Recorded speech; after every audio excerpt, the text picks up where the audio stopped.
They expected a general. They got a woman under a tree, and a war that would end with a tent peg and silence. The book of Judges opens a door into a bruising era after Joshua, when Israel's story is not a straight line of conquest, but a cycle that tightens like a rope. Faithfulness frays, pressure surges, the people cry out, deliverance arrives, and the pattern begins again. In that rhythm, the account of Deborah does not arrive as a polite footnote. It arrives as a collision between iron and voice, between what empires assume about fear and what a community will do when desperation finally becomes louder than pride.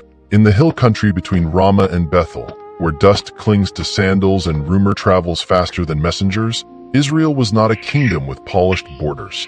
It was a fragile coalition of tribes, hemmed in by memory and fear, listening for the sound of wheels on the road. The narrative is blunt about cause and cost. Israel did what was evil in the sight of the Lord, and the Lord sold them into the hand of Jabin, king of Canaan, who reigned in Hazor. For 20 grinding years that reign translated into cruelty on the ground, and at Jabin's right hand stood Sisera, commander of his army, a name spoken like weather, heavy, inevitable. The kind of threat that makes farmers look at their fields and wonder whether harvest is worth the risk. 900 iron chariots is not a classroom statistic when you are standing on foot in a valley. It is shadow. It is noise. It is the feeling that your world can be rolled flat. When the narrative says Israel cried out to the Lord under that long oppression, it names the fracture beneath politics, a community turning outward because internal strength had been spent. That cry endures. And then something unexpected happened.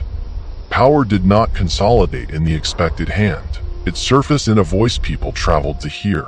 Deborah, identified in the narrative as a prophetess and as a judge, wife of Lapidoth, held court beneath what tradition remembers as the palm of Deborah. She did not seize a throne, she pronounced. She weighed. She spoke with the authority of one who listens before she commands. And in a society where warfare was men's public theater, her prominence is the kind of detail that refuses to be smoothed into comfort. The text does not hand us a tidy biography. It hands us function. The Israelites came up to her for judgment. That alone signals crisis. When a people roots its disputes and its dread through a single figure under a tree, the state is not ceremonial. It is survival. What came next was even more significant. The story tightens from counsel to campaign. Deborah sends for Barak son of Abinoam from Kadesh in Naphtali. The message is stark in its clarity. The Lord, the God of Israel, commands him to take 10,000 men from Naphtali and Zebulun and go up to Mount Tabor. Sisera will be drawn out with his chariots and his troops to the Kishon Wadi, and the Lord will give him into Barak's hand. Read plainly, it is a battle promise wrapped in geography, high ground, a watercourse, iron that needs room to run. Deborah even frames the timing with unnerving confidence. She tells Barak that this is the day the Lord will deliver Sisera into his hand, that the Lord has gone out before him. But that wasn't the real turning point. Barak's answer introduces human friction into divine momentum. He will go, he says, only if Deborah goes with him. The narrative does not scold him in a modern psychological voice. It records consequence. Deborah tells him plainly that the path he chooses will reroute honor.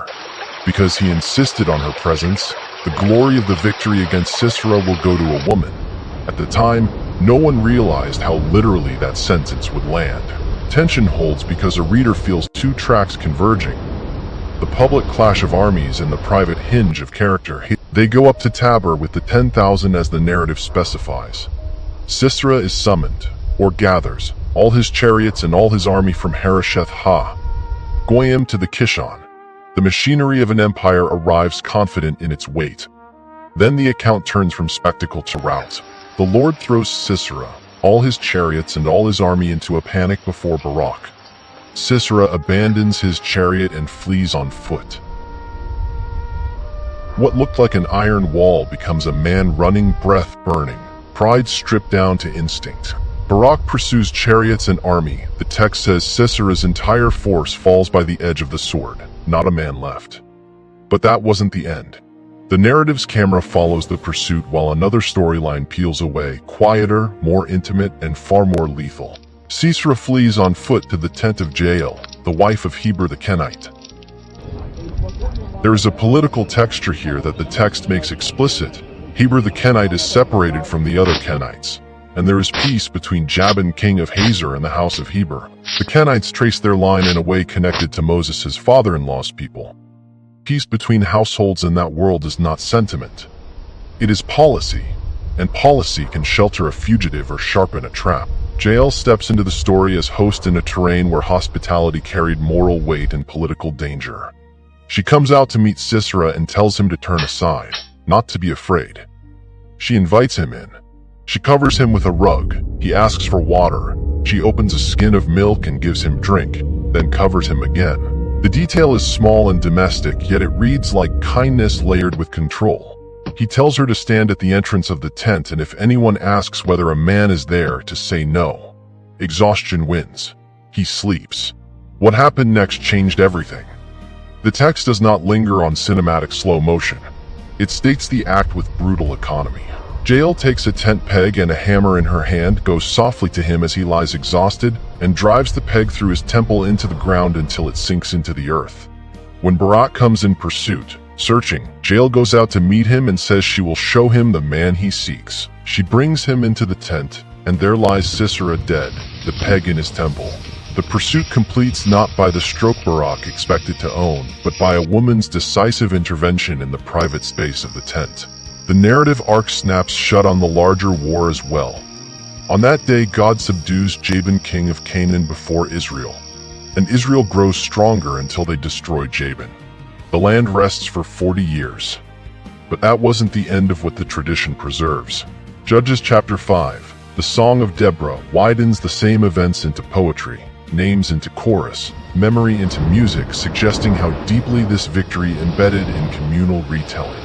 There the victory is sung as earth and sky joining the fight, stars from heaven fighting, the torrent Kishon sweeping away foes, a poetic heightening that ancient audiences would have heard as more than metaphor alone. Deborah is called a mother in Israel there, a phrase heavy with nurture and authority, not diminution. And Jael is blessed among women in the tent, her deed recalled with stark admiration. The song even turns briefly toward a window far from the battlefield, where Sisera's mother waits and peers through the lattice, wondering why his chariot delays, while attendant women offer the grim comfort of imagined spoils. Dyed and embroidered garments, the logic of victors dividing plunder. It is one of the narrative's most haunting ironies. While the mother invents reasons for lateness, the truth has already gone cold on the ground.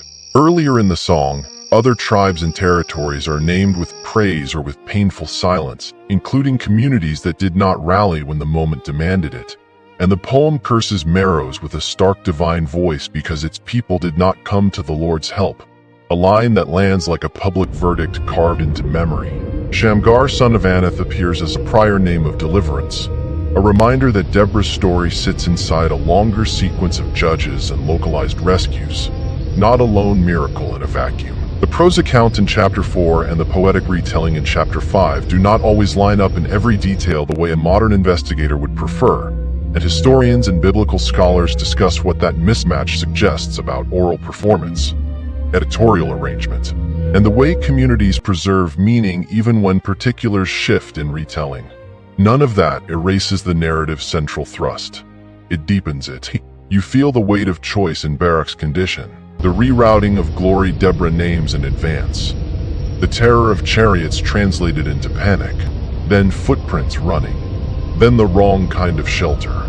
You feel the moral universe of the ancient storyteller, where public battle and domestic courage belong in the same frame, where a peg and a hammer can end what iron could not corner alone, where 40 years of rest reads less like a fairy tale finale, and more like the exhausted exhale of a people given room to breathe again. Ultimately, Deborah's story is more than a chronicle of an ancient battle. It is a timeless testament to the power of courageous obedience.